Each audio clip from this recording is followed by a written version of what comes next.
Welcome to our cooking channel kitchen diaries by Asha. ಇವತ್ತಿನ ದಿನ ಮೊಸರನ್ನ ಜೊತೆಗೆ ಸೈಡ್ ಡಿಶ್ ಆಗಿ ಆಲೂ ಫ್ರೈ ಮಾಡೋದು ಹೇಗೆ ಅಂತ ತೋರಿಸ್ಕೊಡ್ತಾ ಇದ್ದೀನಿ. ಮೊದಲಿಗೆ 4 ಆಲೂಗೆಡ್ಡೆ ಸಿಪ್ಪೆ ತೆಗೆದು ತೊಳೆದಿಟ್ಕೊಂಡಿದ್ದೀನಿ. ಉಪ್ಪು, ಎಣ್ಣೆ, chaat masala, Maggi masala, pepper powder, ಅರಿಶಿಣ. ಸ್ಟವ್ ಮೊದಲಿಗೆ ಆನ್ ಮಾಡ್ಕೊಳ್ಳೋಣ. ಒಂದು ಪಾತ್ರೆಯಲ್ಲಿ ನೀರು ಕಾಯಕ್ಕಿಡೋಣ. ಆನಂತರ ಆಲೂಗೆಡ್ಡೆಗಳನ್ನು ಚಿಪ್ಸ್ ರೀತಿಯಲ್ಲಿ ಕಟ್ ಮಾಡ್ಕೊಳ್ಳೋಣ.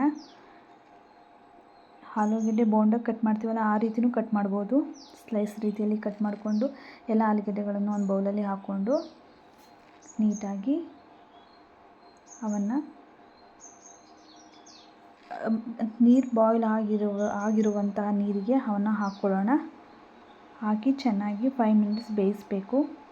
5 ಮಿನಿಟ್ಸ್ ಅಷ್ಟೇ ಬೇಯಿಸಿ, ಜಾಸ್ತಿ ಬೇಯಿಸಬೇಡಿ. ಸ್ವಲ್ಪ ಉಪ್ಪು ರುಚಿಗೆ ತಕ್ಕಷ್ಟು ಹಾಕಿ ಚೆನ್ನಾಗಿ ಸ್ವಲ್ಪ ಮಿಕ್ಸ್ ಮಾಡಿ, ಉಪ್ಪೆಲ್ಲ ಹತ್ಕೊಳ್ಳೋ ಥರ ಮಿಕ್ಸ್ ಮಾಡಿ ಸ್ಟವ್ ಆಫ್ ಮಾಡಿ ಅದನ್ನು ಎತ್ಕೊಂಡು ನೀರು ಮತ್ತು ಆಲೂಗೆಡ್ಡೆಗಳನ್ನು ಸಪ್ರೇಟ್ ಮಾಡ್ಕೊಳ್ಳಿ.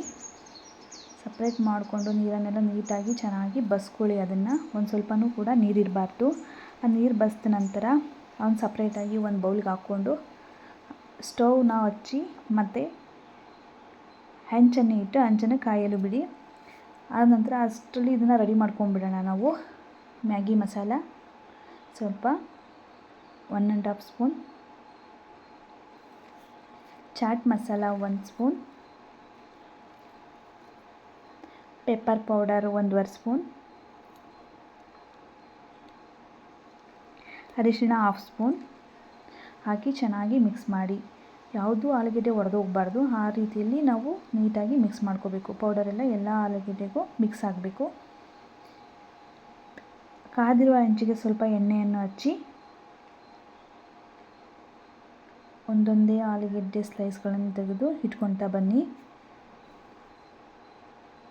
ಆಲೂಗಡ್ಡೆಗಳನ್ನೆಲ್ಲ ಇಟ್ಟು ಚೆನ್ನಾಗಿ ಬೇಯಿಸ್ಕೋಬೇಕು. ಅವೆಲ್ಲ ಚೆನ್ನಾಗಿ ರೋಸ್ಟ್ ಆಗೋ ಥರ ಆಗಬೇಕು. ಮತ್ತು ಅದಕ್ಕೆ ಸ್ವಲ್ಪ ಮೇಲೆ ಎಣ್ಣೆ ಹಾಕ್ಕೊಂಡು ಅವನ್ನೆಲ್ಲ ತಿರುಗಿಸಿ ಬೇಯಿಸಬೇಕು.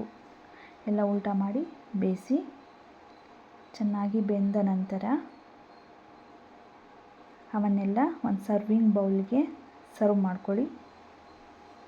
ರುಚಿಯಾಗಿರುತ್ತೆ, ತುಂಬ ಟೇಸ್ಟಿಯಾಗಿರುತ್ತೆ ತಿನ್ನೋದಕ್ಕೆ. ಮೊಸರನ್ನ ಜೊತೆಗೆ ನೀವು ತಿಂದು ನೋಡಿ. ಈಗ ಆಲೂ ಫ್ರೈ ರೆಡಿ ಆಗಿದೆ. ನೀವು ಮಾಡ್ಕೊಂಡು ತಿನ್ನಿ.